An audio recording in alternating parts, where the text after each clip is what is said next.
Hare Krishna, everyone, and welcome back to my YouTube channel, which is Bhakti with Shreyash. And today's topic is Bhakti and its struggles. So, as we all know that Bhakti is a struggle by itself, as we have started, doing Bhakti and chanting Hare Krishna at this age. So people sometimes really discourage us, and sometimes people even say, "Arey, why you're doing it right now? Do when you're getting older and whatever."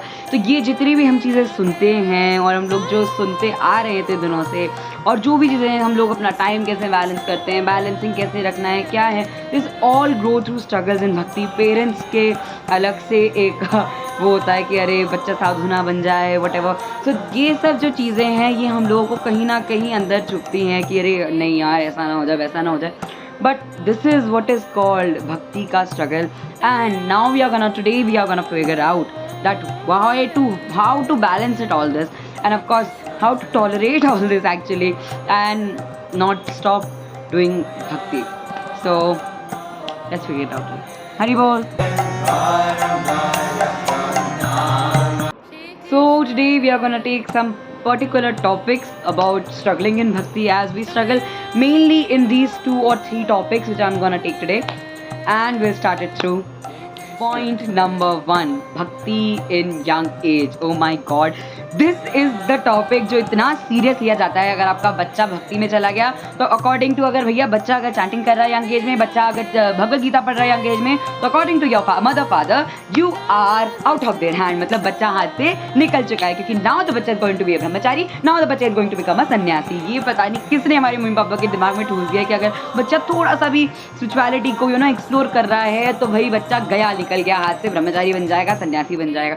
सबसे पहले तो आपको अपने mummy papa को ये समझाना होगा कि ऐसा कुछ भी नहीं होता।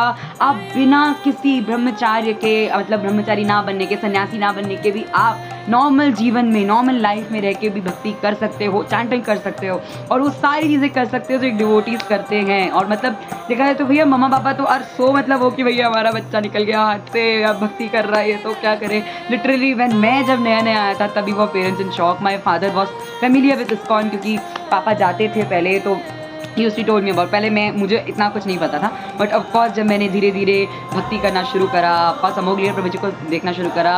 If you not watch my video how I came to Krishna consciousness, you can see link in description, okay.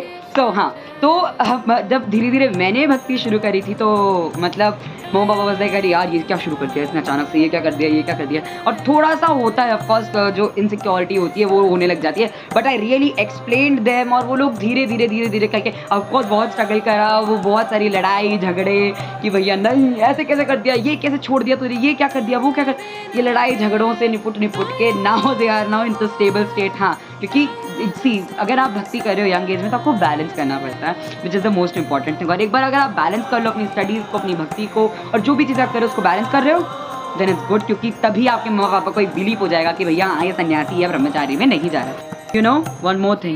In this stage, when people are really suffering from their mental stage, you are the one who is chanting and being happy. In this stage, when people are really watching porn films, you are the one who is reading Bhagavad Gita and watching spiritual videos on YouTube. In this age, when people are really enjoying their KFC meals, you are the one who is really eating a pure vegetarian meal. And that makes you different from other, and that makes you a real pure Krishna devotee. Please keep on doing that. Keep chanting. Point number 2, time management. Oh my God, this is something which is very important again.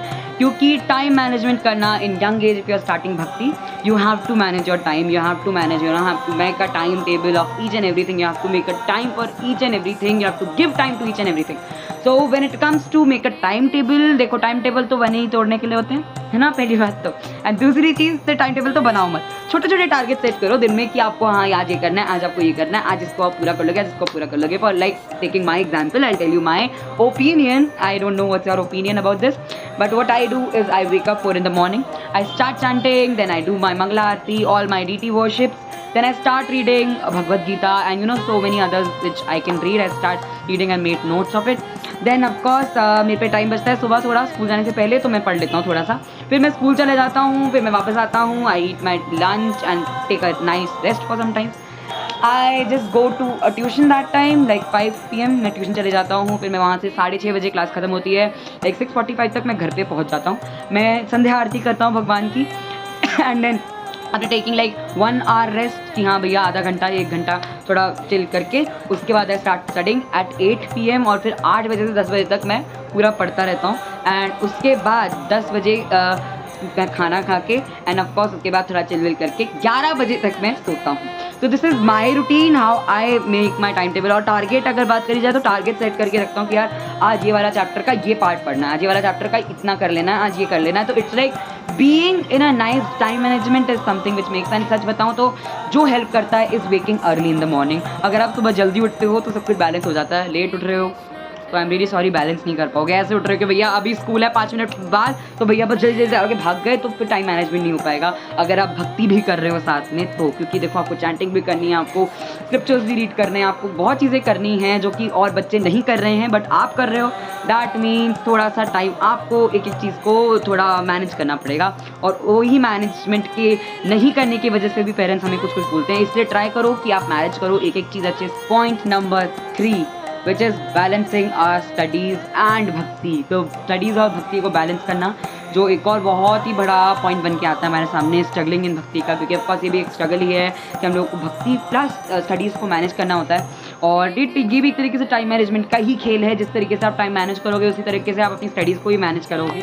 अगर आपको divide करना है, सी अगर आप अगर भक्ति कर रहे हो तो ऑफकोर्स भक्ति को भी उतना ही टाइम मिलना चाहिए, पर स्टडी को भी फिर उतना ही टाइम मिलना चाहिए, और स्टडी को भी उतना टाइम मिलना चाहिए आपके आपके हिसाब से। आपको जितना लगता है आपको स्टडी को उतना टाइम देना चाहिए, क्योंकि अगर आपने स्टडी को सही टाइम नहीं दिया फिर तो भैया माँ बाप बोलेंगे ही भैया बच्चा पढ़ रहा है, बच्चा नहीं पढ़ रहा बिल्कुल भी, ओनली चैंटिंग कर रहा है, ओनली भक्ति कर रहा है, तो फिर वो गलत हो गया है कि नहीं? फिर तो माँ बाप भी सही है हमारे। लेकिन अगर आप बैलेंस कर रहे हो, आप स्टडीज़ भी बैलेंस कर रहे हो, आप भक्ति भी बैलेंस कर रहे हो, फिर आप you're a good to go, आप बहुत अच्छा कर रहे हो। फिर तो अगर आप बैलेंस कर रहे हो दोनों, तो भाई बैलेंस करना बहुत इंपॉर्टेंट है। ऐसा नहीं कि इम्बैलेंस नहीं होता कभी कभी कि भैया सब कुछ, ऐसा कुछ नहीं होता है कभी कभी भैया नहीं हो पाता, कभी कभी चलो चैंटिंग छूट गई आज भैया, कभी कभी ये हो गया, होता है। बट ऑफकोर्स आपको ये आदत डालनी पड़ेगी कि आप स्टडीज़ और भक्ति को किस तरीके से मैनेज करो। सच बताऊँ तो मैं जिस तरीके से करता हूँ इस छोटे छोटे टारगेट सेट करना कि भैया मैं इतना घंटा, मेनली मैं क्या करता हूँ 4 घंटा दिन का, कि भैया हाँ दिन का मैं 4 घंटे पढ़ूँ, जैसे फॉर एग्जांपल ठीक है मैं 4 घंटे दिन के पढ़ता हूँ।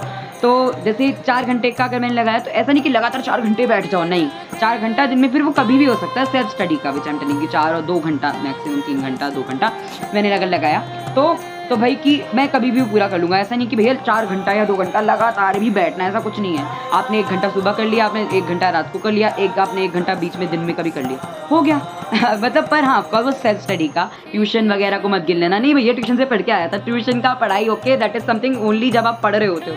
Self study is the thing जो आपको अच्छा आगे करने में हेल्प करेगी। इसलिए आप ट्राई करो कि आप स्टडीज़ और भक्ति को अच्छे से बैलेंस करो, ताकि मम्मी पापा आपको कुछ बोल ना पाए। अगर आप कृष्णा का जप कर पा रहे हो, अगर आप रियली भगवद गीता रीड कर पा रहे हो, I am telling you are very lucky chosen by Krishna. इसलिए कभी भी इसको एज अ बर्डन नहीं लेना। भक्ति is something which really can make you proof, which really can make you really still in life and happy actually. तो इसलिए ज़्यादा मत सोचो। And that's it for today's video, and if you really enjoyed or learned something from this video, so please do like, share and comment, and don't forget to subscribe to my channel which is Bhakti with Shreyash। and of course आपके लिए comment section खुला है, तो आप जब भी जाके कभी भी जाके वहाँ पर कमेंट सेक्शन में कमेंट कर सकते हो, ताकि मुझे भी पता चले कि भैया आपके दिमाग में कौन से क्वेश्चन आ रहे हैं और क्या आप लोग आगे देखना चाहते हो। वैसे ब्लॉग के मुझे बहुत सारे वो आ रहे हैं, लेकिन हाँ थोड़ा कैमरे में भी दिक्कत चल रहा है। I try to fix it again, क्योंकि अभी भी मैं दूसरे कैमरे से ही कर रहा हूँ। तो आई होप कि आप समझ पाएँ उस चीज़ को भी। Thank you for watching the video. You can also follow me on Instagram by the name of Bhakti with Shreyas, and will meet soon in another video. तब तक के लिए bye bye, Hare Krishna, keep chanting, Hari बोल।